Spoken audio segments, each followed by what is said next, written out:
Welcome to another episode of JEMtrades, where we share tips and tricks to kite-send your trading into profitability. So today I just wanted to do a very quick video on expectation and specifically your expectation about your expectancy.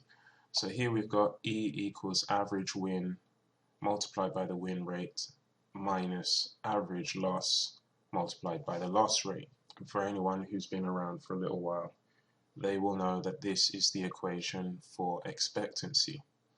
So if we have a 40% win rate and on average we win 2 times as much as we lose when we lose, we're going to end up with a 0.2 E expectancy, which basically means that we can expect to make 20% of what we're prepared to lose on each and every trade on average.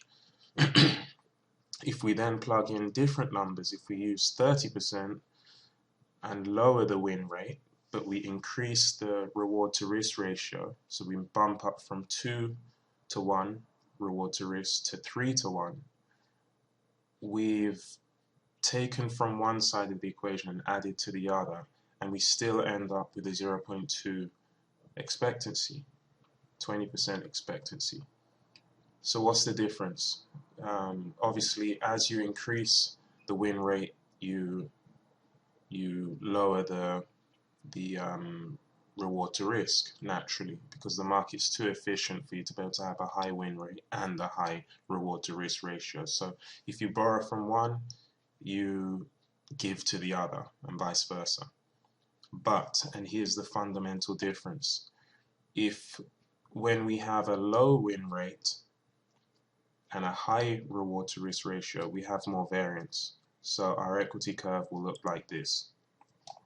If we have a higher win rate but a lower reward to risk ratio, we're going to smoothen out that equity curve and have less peaks and troughs, because we're less subjected to losing streaks, and so you're going to have less drawdown.